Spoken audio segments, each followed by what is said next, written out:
Hello everyone, and thank you for watching my channel. If you like what I'm doing here, please consider subscribing, liking, and commenting. It would really help the channel out quite a bit. Thank you very much.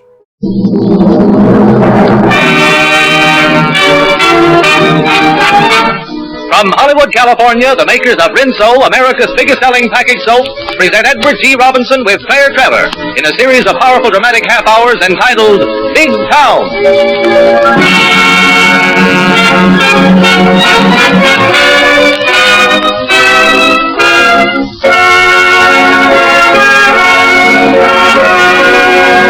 Big Town is neither New York, Chicago, St. Louis, nor San Francisco.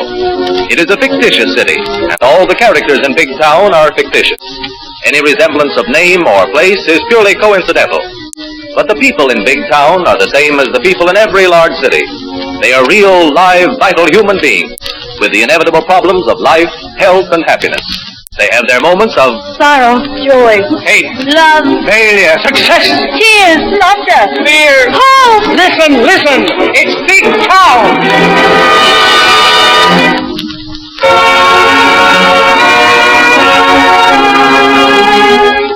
To portray the leading characters in our story, Big Town, we have chosen Edward G. Robinson with Claire Trevor. Edward G. Robinson plays the part of Steve Wilson, the managing editor of the Illustrated Press. Claire Trevor plays the part of the society editor, who writes under the name of Lorelei. We feel that we could not have made a better choice in the selection of competent artists to play these characters. Edward G. Robinson's talent and personality, fondly remembered by theater goers, won for him enviable fame in numerous stage plays. And the robust characters he brought to life on the screen in Little Caesar, Five-Star Final, and Kid Galahad placed him in the very first rank of motion picture stars. Claire Trevor, because of her magnificent performances in Maiden Lane, To Marry with Love, and Dead End, is considered one of the most promising motion picture actresses of the day. And now, for the first time, Edward G. Robinson and Claire Trevor combine their histrionic experience in a radio vehicle that is worthy of their talents.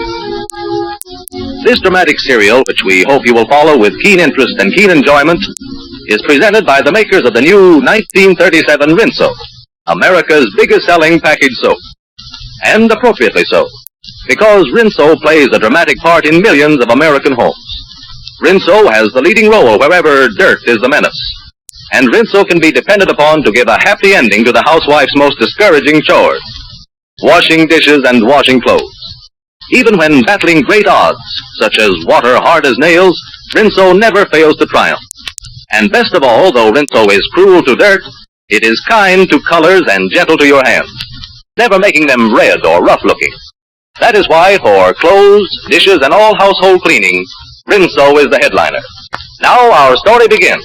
The Illustrated Press is the biggest newspaper of Big Town. A hustling, bustling, scurrying, hurrying, dashing, slashing madhouse, where everyone works at top speed, driven by the sharp tongue of its merciless managing editor, Steve Wilson. Our scene is the newspaper offices of the Illustrated Press. Finish your story, Nick? Just about. Hope the boss likes it. Don't worry, he won't. Have you gotten through to Chicago yet? No, the wire's dead. Well, keep calling. Keep hammering that plug. If you don't get through, the boss will fire you. Hey, you plate guys, we gotta make a remake on that front page. Can't stop now. The boss wants the front page pulled back, and that settles it. In his office, away from the noise and clatter of the city room, we find our managing editor, Steve Wilson, affectionately known as the boss of the Illustrated Press. With him is Stanley Peabody, the paper's publisher and major stockholder. Steve Wilson, our circulation jumped 25% last week. My congratulations on that college suicide story. Never mind the congratulations, Mr. Peabody. Getting circulation is my job. That's fine, Steve, but you do more than your job. That's because I'm afraid to be idle. My conscience might catch up with me. Conscience? Yes, conscience. You know, that little something that creeps up on you in the dark. Or do you take sedatives? You ought to take a rest. Sure. From you in this newspaper. You know very well, Peabody, if I had them the North Pole, you'd have me dig up a story on Peary and some Eskimo debutante to build up circulation. You're being unfair. That's a laugh. How can anybody be unfair to you? You start with 2 strikes against you. Frankly, I don't know what ails you. You ail me. You and your sanctimonious attitudes. You and your petty larceny morals. Now get out of here. I've got a dirty job to do and it's costing you money. Come in. Oh, it's you, Lorelei. I want to see you. How are you, Lorelei? Fine, thanks.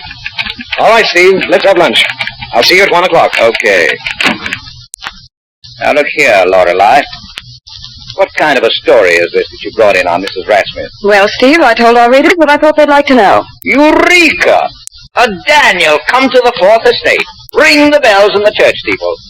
At last I found somebody who knows what the readers want to know. What decent readers want to know? Curly Locks, there are no decent or indecent readers of a paper. They're all indecent. Newspaper readers want news. They want to tear down the walls around other people's lives. They want to turn the bedroom upside down looking for blessed events. They want the lowdown. They want the dirt. They want the news. You'll have to get yourself a new girl, Steve. Eavesdropping on the dirt, as you call it, is not for my appetite. I'm not a scavenger. I'm a newspaper woman. The most important job you have is to tell Mrs. O'Grady, not the Colonel's lady, how the other half lives. But why should Mrs. O'Grady be interested in something? Why? Why? I'll tell you why. Because Mrs. O'Grady on a Monday morning wants to feel that virtue is its own reward, even if it's not. She wants to feel so much better than Mrs. Van Rensselaer, who's nursing a headache from the night before. She wants... Oh, why do I go on like this? Because you like it. Because it makes you feel as if you were running the universe. Well, as a matter of fact, you're not. You're not even running your paper. It's running you. What's the matter with my story? I'll show you what's the matter with it. Here, listen to it. Mrs. Leland Ratsmith of Alaska, San Francisco, and New York, socialite, announces the engagement of her daughter, Patricia, to Richard C. Huntley, son of the president of the Huntley Bank. It's a simple announcement of an engagement. Yes, but you missed a great story in that simple engagement piece. Now, wait a minute. Hello? Hello, Miss Foster? Yes, Mr. Wilson. Get me Charlie Blake in the morgue. I'll show you the real story. Someone's going to get hurt. Yes, but you'll find it in the news. Hello, boss. You wanted me? Charlie, get me all the clips you can find on Pittsburg Lil of Nome, Alaska. Yeah. And Mrs. Leland Ratsmith of San Francisco, New York. Got that? Yeah, I'll take it up right away. Good. Pittsburg Lil, Mrs. Radsmith. What has Pittsburg Lil to do with Mrs. Radsmith? Lorelei, when you first came to me out of social work, you promised that you would get news. The lowdown. Society news. Yes, but I didn't promise to take innocent people and hold up their lives to ridicule, to shame, to satisfy readers whose only interest is the misfortune of others. A good speech. Oh. Yes, for a social worker, but a bad one for a reporter. Cut it down, you might have something there. Okay, I'll give it to the rewrite man. What? Oh, come in, Charlie. I got those clips out of the morgue for you. Oh, good. Let's see him, Charlie. Bring him over here. Here they are. I'm going to show Lorelei the pretty pictures. Anything else, boss? No? Right. Now, Lorelei, we're through with Goldilocks and the Three Bears. We're down to news. Here. See this little picture of the dame in the star-spangled dress? Sweet, nice, and demure? Yes? Well, that's Pittsburg Lil. Once known from Nome to the Barbary Coast as the most notorious proprietress of creep joints, Chinese fantan emporiums, saloons, and other delicacies calculated to amuse and entertain the suckers. Why, that looks like Mrs. You're right, it's Mrs. Leland Ratsmith, who this day announces in your elegant column the simple engagement of her charming daughter to Mr. Huntley, son of San Francisco's wealthiest family. What else could I say? What else? What else? Now, wait a minute. Here, look at this picture. See what this is? It's a patrol wagon. Yeah, see who's leading those girls into that wagon? Mrs. Radsmith, Yeah, all right. well, I'll read you the clip. The notorious Pittsburg Lil this day... You want me to write these things about Mrs. Radsmith? You want me to dig up the past of a woman who's long ago lived down her days in Nome, who's a respectable, kindly woman? I want the news, and that's news. Oh, that's murder. Is the daughter of Mrs. Radsmith responsible for her mother's past? Do you know what you're doing? You're taking a young, innocent girl on the threshold of her greatest happiness and breaking her heart. That's not news. That's the greatest news in the whole world. That's the kind of news that'll get circulation, plenty of circulation, and that will get advertising. Mr. Peabody will be pleased as he counts the money for Fate's face. Mr. Peabody? Yes, Mr. Peabody, your benefactor and mine. Your pal who gives you his check every day for services rendered. The little tin god of the illustrated press. The big boss. You'll get a bonus. I tell you, it's the hottest story in town, and you can get it, Lorelei. So, this is what they call the noble profession of journalism. The fourth estate. Noble, my foot. Steve, you let this paper seduce you. Oh, Lorelei. There are still signs about you of what once must have been a nice person. Really? But you've buried it on that dirt. You like to call it news. But all you do is make people unhappy, drive them to suicide, spread hate. But there's God's compensation. You don't escape, Steve. Slowly it's destroying you. There'll come a time when you'll have to reach up to touch bottom. I'm ashamed of myself and I'm ashamed of you. Well, I'm too old to be ashamed and too hungry to be an idealist. Lorelei, I've offered you a great opportunity, one I would have been glad to take. I'm going to show you the news the way it should be written. Hot, burning, sizzling. Yes. The stuff that makes the readers plunk down their pennies and yell for more editions. From honky-tonk in Alaska to penthouse in Park Avenue. No. Now there's a headline for you that'll make them buy the Illustrated Press. I told you this was an opportunity. Well, it's too big for you, sister. It's my size. You're going to cover it? I'm going right to Pittsburg, Lil. I haven't had my teeth in a first-class story in 5 years. Here comes Steve Wilson to the rescue. For God, for country, and for the Illustrated Press.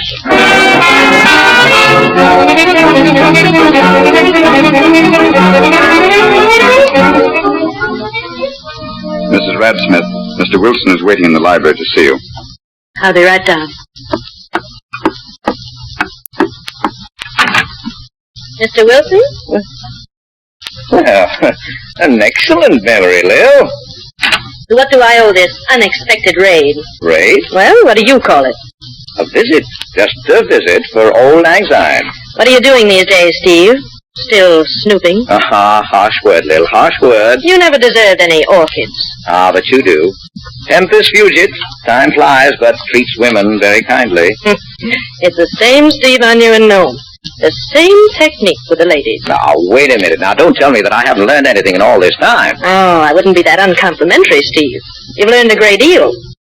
You've learned how to turn garbage into print at a great profit. Oh, now, is that the way to treat an old friend? You're about as friendly as a rattlesnake. What? Yes, or should I apologize to the rattlesnake?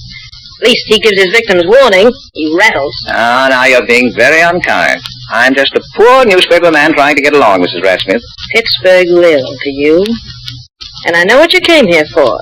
Clairvoyant. Yes, I had a feeling you'd show up. Now, I don't want to waste any time, Steve. You're after news, and I'm going to give it to you.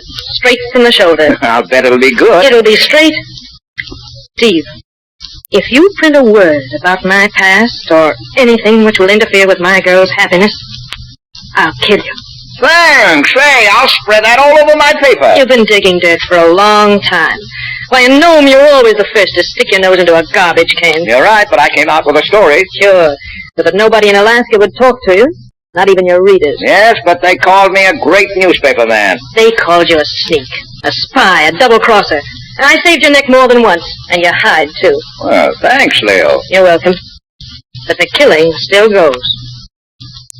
Listen, Steve. Patricia's the only thing that I've got out of all my knocking around and being kicked around. It was for her that I turned my life inside out. Why do you think I like sitting around at tea parties with a lot of women with fallen arches talking about their husbands as though they were plaster saints? Say, now look here. Will you write that story, Lil? I'll make a bargain. Get out, Steve. Get out. There's no bargain. You came here for news and I gave it to you. I've got it. Managing editor of the Illustrated Press, Steve Wilson, dies getting the news. What a head! What a head! Yes. And here's another head for your tombstone. Where there's dirt, there's Wilson.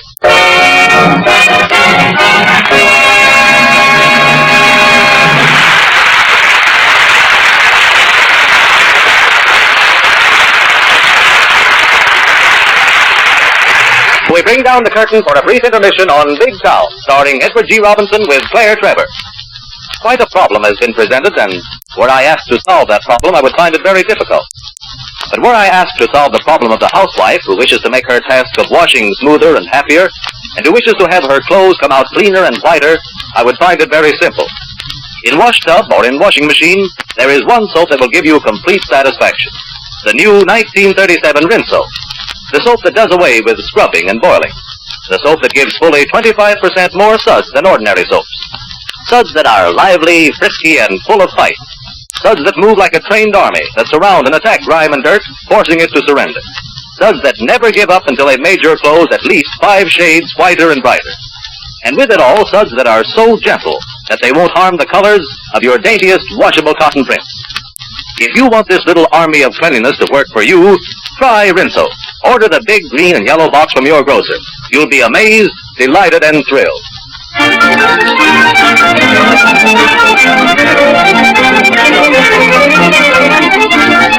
We return now to Big Town.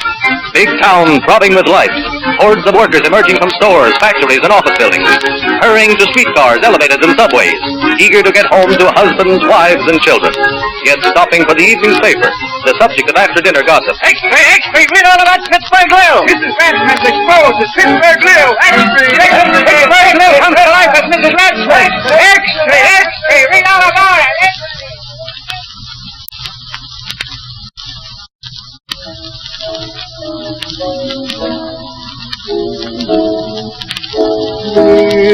Nero plays while Rome burns. Newsboys are shouting Steve.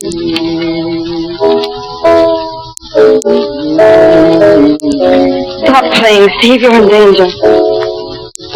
Now, don't tell me. Tell the readers of the Illustrated Press.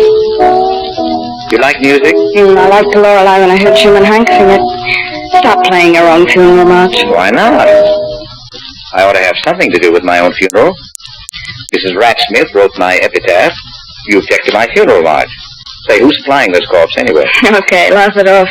But she's coming here to kill you. And then make the head read, Managing Editor killed for publishing the news. Oh, and wait. Here, Lorelei. Here's a first-class picture of the prospective corpse. With love and kisses. It looks better on the piano than it will in print. Now, take it. It's an exclusive. The respectable housewives on 10th Avenue will lead it up. Oh, arrange with Hunter to have 2 photographers at my funeral. I want to be caught coming and going. Well, if your funeral is a success, I'll get you a full page in the Rebel Review. Will you, Lorelei? Sure. Steve Wilson at the age of 2. Yes, when he still was young and innocent. And Steve Wilson being confirmed. And he had faith. In himself. Steve God. Wilson at college. Steve Wilson at his desk in the Old Herald. Steve Wilson in Nome, Alaska. Notice the look of departing innocence. That look? Yes. That isn't innocence departing.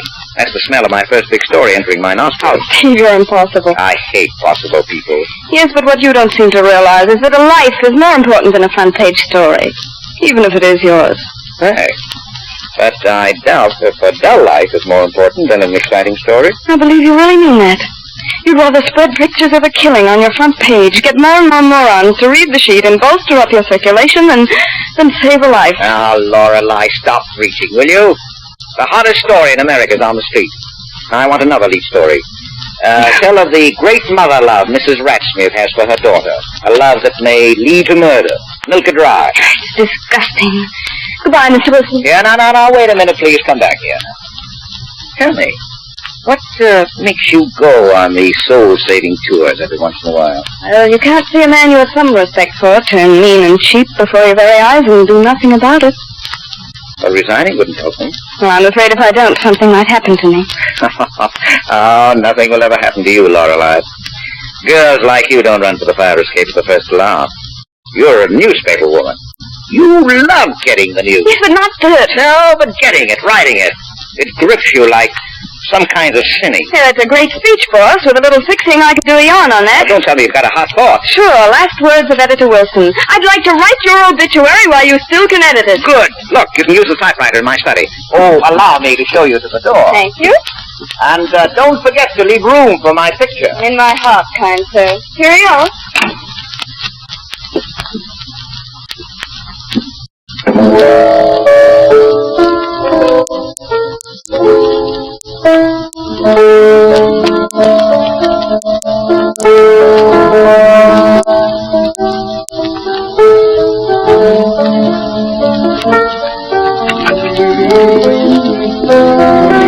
I beg your pardon, Mr. Vincent. I always don't like to interrupt you when you play so beautiful. Oh, that's all right, Minna. Beethoven minds your interruption less than my playing.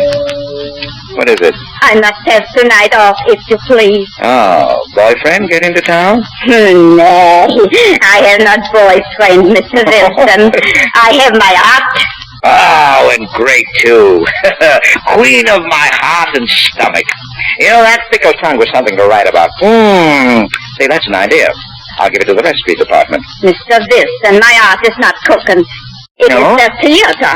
Theater? I play for the Scandinavian Domestic Dramatic Athletic Club, the Doll's House. Now, wait a minute, Minna. Say that again. I say I play for the Scandinavian Domestic Dramatic Athletic Club, the Doll's House. And don't tell me you play. I play the doll. Jerusalem, I've been hiding a doozy in my kitchen. I would like to go right away. I must rehearse. Oh, no, wait a minute. Come back here, Minna. Look here. How would you like to try a little bit of it on me, You like Ibsen? Like Ibsen? Say, I'll accompany you on the piano with Grieg. You know, there she is going to leave her husband. Sure. You remember there she tells him she has lived with him for 15 years. That's right. And she don't even know him. Mm-hmm. Then she cries, Torvald! Torvald, yeah. It was then it dawned on me that for 8 years I have been living here with a strange man and had borne him 3 children. Oh, I can't bear to think of it. I could tear myself from the bed. Bravo! Bravo! That's great, Minna. Yeah. Listen, darling, how would you like to have your picture alongside of Rita Garbo's in the Sunday paper? Rita Garbo? Mm-hmm. I go answer the bell. Oh, someone is always interrupting genius. And then I must put on my costume for the play. Is somebody coming? Oh, yes. A Mrs. Ratsmith. Show her in here. Hello, operator. Give me Spring 6789. Mrs. Wilson, give me the dramatic department. Hello, Dudley. Say, I want you to color the Scandinavian Domestic Dramatic and Athletic Club play. Oh, it's an opening. Who's in it? Why, the great Minna. Oh, the Sieber show. Oh, you can always see that. Say, this is the story of a lifetime. All the Swedish servants doing Ibsen. Well, it's human interest with a capital U. Oh, let Sammy review the Sieber show. Sure, he's an office boy. That's why I do the Sieber justice. Yeah, well, give him a byline. Let me see. Call it, Mr. Moskowitz Goes to the Show. Goodbye. I've got company. Good evening, Mrs. Ratsmith. Pittsburg lives, you. Well, what's in the name? You ought to know. That's your slogan. Names. Publish names. No matter where it falls and whom it hurts. Names. Well, think of your own right name. Or not the one they call you. The one you were baptized with. I'm going to kill you. Now, wait, not with that pistol. Small and fairly indelicate. Oh, that's feminine. You know, I always thought of dying with a grand gesture. You know, little sort of rustler or bandit fashion, spurs and... Oh, yes, you know, my yellow boots on, looking into the muzzle of a 44. Oh, Lil, how can you do me like that? A teeny-weeny pistol. A fine end for a growing boy. This one shoots, Wilson. You're not going to talk me out of this. Oh, don't I know it? Then maybe you know that you deserve it. I'm beginning to realize it. It's too late to begin. And here I believe it was never too late to end. It's too late to recall the shouting newsboys.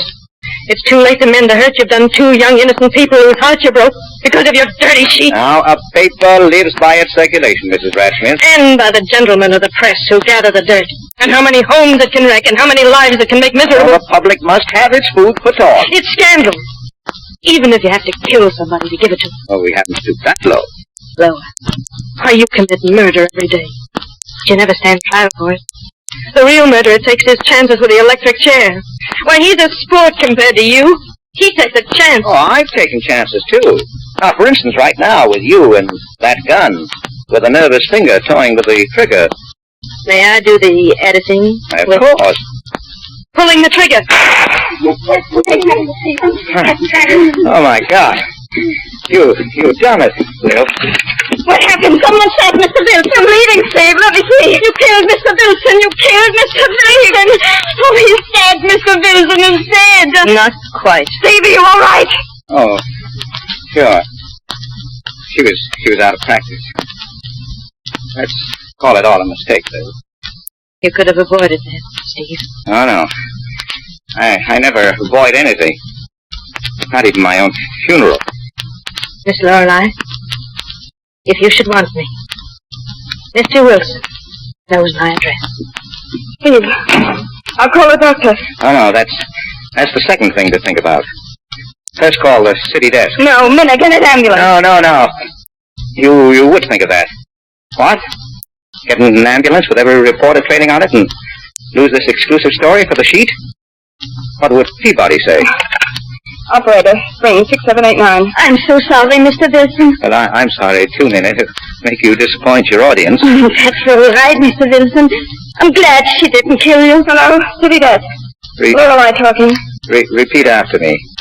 Steve Wilson, managing editor of the Illustrated Press, was shot today. Steve Wilson, managing editor of the Illustrated Press, was shot today. By a mysterious stranger who disappeared. By a mysterious stranger who disappeared. After the shooting. After the shooting.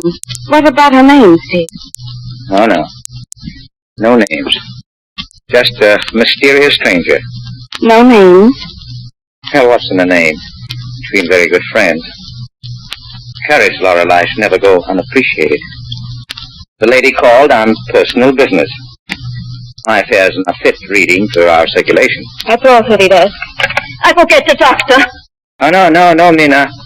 You got your art. Steve Wilson, you're impossible. I hate possible people. They're always doing the thing you expect them to do. Well, that's a relief at times. You can at least find them without a bullet wound in their arm. You think it will leave a scar? Don't worry. Not where anybody can see it. Just me? Yes, just you. Good. And maybe it will serve to remind me that some things are better left unprinted. That's learning things the hard way. Maybe. Lorelei, I hope you will always treasure that photograph I gave you. Just in case. I will. I'll file it. Oh, no. It's yours now. With love and kisses. Be a memory book. Exclusive? Exclusive.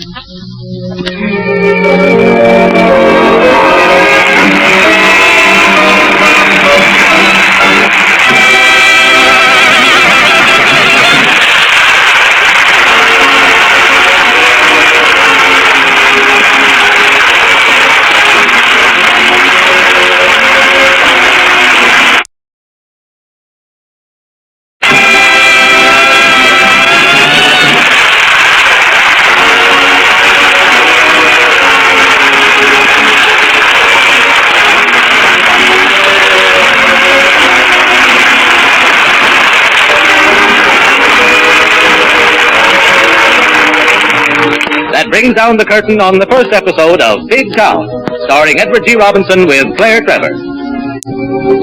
Before tuning in this program this evening, a great many women, while washing the dinner dishes, wished that something could be done to make that task easier and pleasanter. To those women, we recommend Rinso.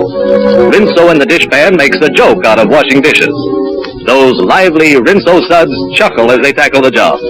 They have a grand time and get a great kick out of removing that grease and dirt and making your china, silverware, and glassware so shiny bright that you scarcely need dry them. Try Rinso, and you'll always think of dishwashing with a smile, not a frown.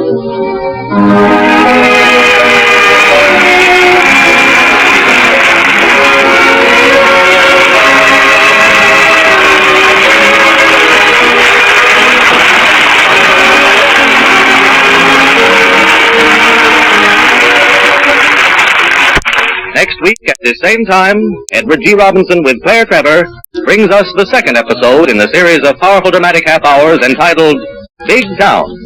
Listeners, please keep your dials tuned to the Al Jolson Show to follow immediately.